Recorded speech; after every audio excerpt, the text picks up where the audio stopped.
மக்களிடம் வந்து நேரடியாக போய் என்னைக்காவது ஒரு மக்களுக்கு போயிட்டு வேலை செஞ்சிருப்பாரா? உங்கள் கட்சியில் இருக்கிறவங்கள உங்கள் கட்சிக்காரங்களை மதித்து அவங்க உடனீங்களா ஒரு ஃபோட்டோ எடுத்துக்கோங்க.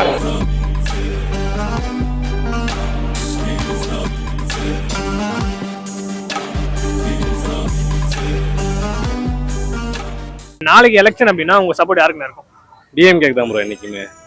எதனால திமுக ப்ரோ அப்போ எதனால திமுகனா, இன்னைக்கு நம்ம வந்து எல்லாரும் ஒன்றா இன்னைக்கு நம்ம வந்து இருக்கிறோம். திராவிடம் என்ன பண்ணியிருக்குன்றது நம்மளுக்கு தெரியணும்.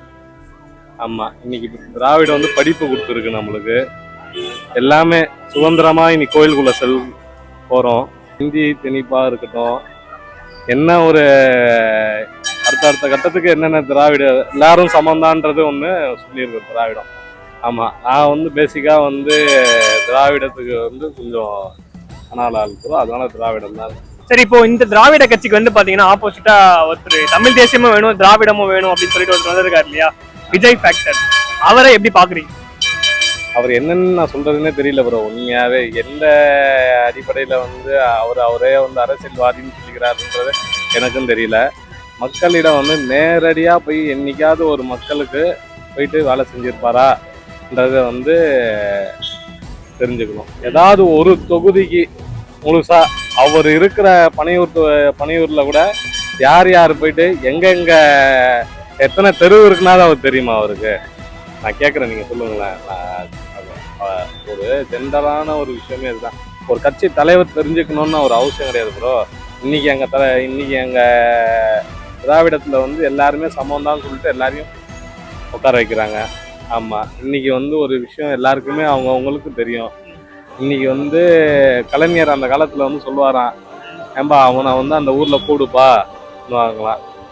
தலைவர் இன்றைக்கும் வந்து பல பேர்களில் சொல்கிறாரு மேடையில். பல பேருக்கு ஃபோன் பண்ணி பேசும்போதும் பேர் சொல்லி தான் இன்றைக்கி வரைக்கும் பேசுகிறாரு. ஆமாம், இதெல்லாம் வந்து என்ன ஒரு சமூகம்.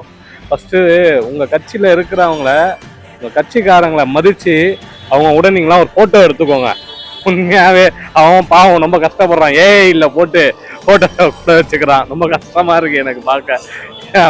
உண்மையாகவே பாவம். அவர் வந்து ஃபஸ்ட்டு ஒரு பப்ளிக்கோட சப்போர்ட்டராக நினச்சிக்கோங்க. அவர் ஒரு ஆக்டராக நினைக்காதீங்க. இன்னைக்கு வந்து எவ்வளோ பேர் இன்னைக்கு வந்து கட்சியில் இருக்காங்க, அதுக்கு என்னென்ன பண்ணியிருக்காங்கன்றது தெரிஞ்சுக்கோங்க. திராவிடம் என்ன பண்ணியிருக்குன்றது தெரிஞ்சுக்கோங்க. நம்ம வந்து இந்த இந்தியாவில் பார்த்தீங்கன்னா உமன்ஸ், அதாவது சொத்துல சம உரிமைன்றது கொண்டு வரதே கலைஞர் தான் கொண்டு வராரு. அது தமிழ்நாட்டில் பேஸ் பண்ணனால தான் வந்து இந்தியாவிலேயே வந்து ஒரு சட்டத்தை கொண்டு வராங்க. இந்த மாரி ஒரு என்னென்ன சட்டங்கள் கொண்டு வந்திருக்காங்கன்றதை வந்து அவங்கவுங்க தெரிஞ்சுக்கோங்க. இவ்வளோ பண்ணியிருக்காங்க 75 வருஷம். ஒரு பழைய வாய்ந்த கட்சி. ஆனா இன்னைக்கு மக்கள் என்ன சொல்றாங்க, நீங்க பண்ணதெல்லாம் எனக்கு போதும், நீங்க விலகிடுங்க, இவர் வரட்டும் அப்படின்ற மாதிரி சொல்றாங்க. அப்படின்னு மக்கள் சொல்லட்டும் ப்ரோ. உண்மையாவே இவர் சொல்றத பேஸ் பண்ணிலாம் நம்ம வந்து என்னைக்குமே மக்கள் சொல்லட்டும். மக்களோட இது என்னன்னு பார்ப்போம் ப்ரோ. பொருளாதார ரீதியாக நம்ம இன்னைக்கு வந்து 2025 எவ்வளோ க்ரோத் ஆகிருக்குன்றத இன்னைக்கு போட்டு பார்க்க சொல்லுங்க ப்ரோ. எதில் நம்ம வந்து எவ்வளோ க்ரோத் ஆகிருக்குன்றத போட்டு பார்க்க சொல்லுங்க ப்ரோ. தமிழ்நாடு எவ்வளோ டெவலப்மெண்ட் ஆகிருக்கு, என்னென்ன விதத்தில் நம்ம வந்து டெவலப்மெண்ட் ஆகிருக்கோம், எத்தனை ஐஏஎஸ் செலக்ட் ஆகிருக்காங்க நான் முதல்வன் மூலியமா, எத்தனை ஐபிஎஸ் நம்ம செலக்ட் ஆகிருக்காங்க, எல்லாமே தெரிஞ்சுக்க சொல்லுங்க ப்ரோ. பொருளாதார ரீதியாக மக்கள் என்ன முடிவோ மக்கள் எடுக்கட்டும் ப்ரோ. கண்டிப்பாக அந்த மக்கள் எடுக்கிற முடிவுக்கு கண்டிப்பாக எல்லாருமே கட்டுப்பட தான் ப்ரோ போகிறாங்க. அவர் வீட்லேயே இல்லாமல் பனையூர் பங்களாவே இல்லாமல் கொஞ்சம் வெளிலலாம் வந்து எட்டி பார்க்க சொல்லுங்கள் உண்மையாகவே. ஆமாம், மக்களோட மக்களாக இருக்க சொல்லுங்கள் என்றைக்குமே. சரி, இப்போ திமுக காரங்க ஒத்துக்கிறீங்களா தாவேக்கா தான் எங்களுக்கு போட்டி அப்படின்றது? கிடையாது ப்ரோ. அவர்லாம் எங்களுக்கு வந்து ஒரு போட்டியாகவே நாங்கள் நினச்சிக்கவும் மாட்டோம். என்றைக்குமே ஒரு இதுவாக கூட நினச்சிக்க மாட்டோம். ஆமாம், ஏன்னா ஒரு 75 வருஷம் எங்களோட கட்சிக்கு வந்து எங்களுக்கு என்னென்னன்றது ஒரு கொள்கையே இல்லாத ஆளுங்க கிட்டலாம் நாங்கள் வந்து இது வச்சுக்க முடியாது ப்ரோ உண்மையாகவே. சரி, திமுகவுக்கு யார் தான் போட்டி? எங்களுக்கு என்றைக்குமே யார் ப்ரோ, என்றைக்குமே வந்து சைத்தான் கே பச்சா, டெல்லி கே பச்சா அவர் தான் ப்ரோ. பிஜேபி. ஆமாம், அப்படின்னு தான் ப்ரோ சொல்லணும். நம்மளுக்கு கொடுக்க வேண்டிய பணத்தை கொடுத்துட்டானா இன்னைக்கு நம்ம என்னென்ன செய்வோன்றது நம்மளுக்கு தெரியும். கொடுக்காமையே நம்ம என்னென்ன பண்ணிட்டு இருக்கோன்றது நான் சொல்ல வேண்டியது இல்லை ப்ரோ, எல்லாருக்குமே தெரியும். ஆமா, இன்னைக்கு வந்து இதே பாண்டி பஜார் எப்படி இருந்தது, இன்னைக்கு எப்படி இருக்குன்றது எல்லாருக்குமே தெரியும். இந்த தெருமுனையிலேயே போனா வந்து ரேம்ப் பார்க்கிங், கார் பார்க்கிங் இருக்கு. எப்படி இன்னைக்கு வந்து டெவலப்மெண்ட் இருக்குன்றத பாருங்க ப்ரோ. உண்மையாவே எல்லாமே வந்து அட் டைம்ல நம்ம ஒரு ஒரு சட்டமாக எல்லா சைடும் நம்ம டெவலப்மெண்ட் ஆகிட்டே வரோம். சரி, நம்ம டெவலப்மெண்ட்னு சொல்றோம். ஆனா வந்து ஒரு 10 டிபார்ட்மெண்ட்ல இருந்து தொடர்ச்சியா ஒரு 100 நாளா போராடிட்டே இருக்காங்க. அவங்கள ஏன் வந்து இந்த அரசாங்கம் வந்து கூப்பிட்டு எதுவுமே பேசல, அவங்களுக்கு சொல்யூஷனே கொடுக்கல? கண்டிப்பா பேசிட்டே தான் ப்ரோ இருக்காங்க. எல்லாரோட ஆசையும் வந்து அதிகமா இருக்கு. அவங்கவுங்களுக்கு தேவைகளை வந்து பூர்த்தி பண்ணிட்டு இருக்காரு. அது வந்து அவர் கொடுத்த தேர்தல் வாக்குறுதி தான், வாக்குறுதி 301 அப்படின்னு. ஆமா, அந்த பேஸ்ல வந்து அந்த இதுல வந்து பாதி பேருக்கு என்னென்ன பண்ணணுமோ பண்ணியிருக்காங்க. ஆமா, சீரியஸாவே அது. ஆமா, இப்ப ரீசெண்டா கூட இந்த எல்லாருமே வந்து உள்ள நீங்க கூட பார்த்துருக்கலாம், பொங்கலுக்கு முன்னாடி எல்லாம் ஸ்வீட்ஸ்லாம் ஜாக்டோஜியோ எல்லாம் கூட டீச்சர்ஸ்லாம் வந்து உள்ளே பரிமாறிட்டாங்க. எல்லாருமே தலைவர் அவங்க என்ன கேட்டாங்களோ அதை நிறைவேற்றி இருக்காரு தான் நினைக்கிறேன் நான். எனக்கு தெரிஞ்சமே அதுதான் ப்ரோ நினைக்கிறேன் நான், சீரியஸாவே. சரி, இப்போ இந்த கவர்மெண்ட்ல வந்து வேற ஒரு அக்யூசேஷன் சொல்லினே இருக்காங்க. என்னன்னா, இந்த 4.5 வருஷத்துல கூட்டு பாலியல் வன்கொடுமை அப்படின்ற புது ட்ரெண்ட் தமிழ்நாட்டுல மட்டும்தான் உருவாயிருக்கு அப்படின்ட்டு ஒரு அக்யூசேஷன் வைக்கிறாங்க. அதை எப்படி பாக்குறீங்க? இல்ல ப்ரோ, அந்த மாதிரி ஒரு பெண்களுக்கு வந்து அவ்வளவு ஃப்ரீடமா இருக்கு ப்ரோ. உண்மையாவே சென்னையை பேஸ் பண்ணீங்கன்னா வந்து உண்மையா ப்ரோ, சென்னையை வந்து 12 மணிக்கு யாராவது சென்னையில வந்து உண்மையா வர முடியுமா?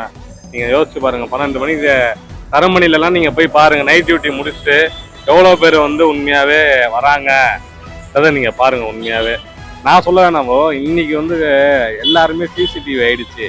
காலேச்சேரி பிரிட்ஜ் எவ்வளவு பேர் கிராஸ் பண்றாங்க பாருங்க. அண்ணா நகர்ல வந்து பிரியாணி சாப்பிட நைட்டு 12 மணிக்கு 1 மணிக்கு எத்தனை பேர் வராங்கன்றத பாருங்க. மக்கள் வந்து அதாவது சொல்லணும்னு வேண்டியவெல்லாம் என்னென்ன சொல்றாங்க. உண்மையாவே வந்து இன்னைக்கு என்னென்ன இருக்குன்றத வந்து பாருங்க. உண்மையாவே ஆமா, நீங்க பார்க்கலாம், கோராப்பூர் ஸ்ட்ரீட்ல என்ன கூட்டம் வருது நைட்ல, ஈசிஆர்ல வந்து ஃபுட் வில்லேஜுக்கு என்ன கூட்டம் வருது. எல்லாருமே வந்து அதுல வரவங்க எல்லாருமே வந்து பாதுகாப்போட யாருமே வரல. அவங்கவுங்க ஃப்ரீடமா தான் வராங்க. அவங்க தனிப்பட்ட உரிமை, வெளில போறது வர்றது. அதே மாதிரி கூட்டு பாலியல் இதெல்லாம் வந்து சென்னையில எனக்கு தெரிஞ்சு அவ்வளவு இதெல்லாம் இல்லை ப்ரோ, எனக்கு தெரிஞ்சு. ஆமா, ஓகே. ஆனா மக்கள் வந்து திமுகவை திரும்பவும் தேர்ந்தெடுக்கணும் அப்படின்னா இந்தந்த விஷயம்லாம் இருக்கு அப்படின்னு நீங்க ரிமைண்ட் பண்ற விஷயம் என்னென்ன சொல்லுவீங்க ப்ரோ? உண்மையாவே நான் சொல்ற என்னென்ன விஷயம் நான் திரும்பி சொல்லணும்னு பார்த்தீங்கன்னா வந்து எல்லாருக்கும் நான் முதல்வன் ஸ்கீம். உண்மையாவே படிப்புன்றது வந்து எல்லாருக்குமே தேவை. நீ அந்த படிப்பு இருந்தால் தான் வந்து நம்ம வாழ முடியுன்றது ஒரு காலகட்டம் இருக்கு. ஆமாம், படிப்புன்னு ஒரு முக்கியமான ஒரு விஷயம் தேவை நம்மளுக்கு. அப்புறமா வந்து நம்ம இந்த ஃப்ரீ கவர்மெண்ட் ஸ்கூலில் படிக்கிற பசங்களுக்கு வந்து காலையில் சிற்றுண்டி வந்து மார்னிங் டிஃபனு ஒரு எவ்வளோ பெரிய விஷயம். எல்லாருமே வந்து ஸ்கூலில் படிச்சிருப்போம்.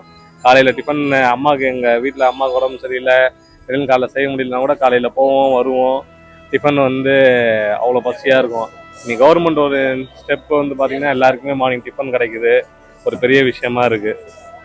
சரி, நான் இப்போ வந்து பார்த்தீங்கன்னா யார் ஆட்சிக்கு வரணும்னாலும் நான் காமராஜரோட ஆட்சியை கொடுக்குறேன், அம்மாவோட ஆட்சியை கொடுக்குறேன், எம்ஜிஆரோட ஆட்சியை கொடுக்குறேன்னு சொல்றாங்க.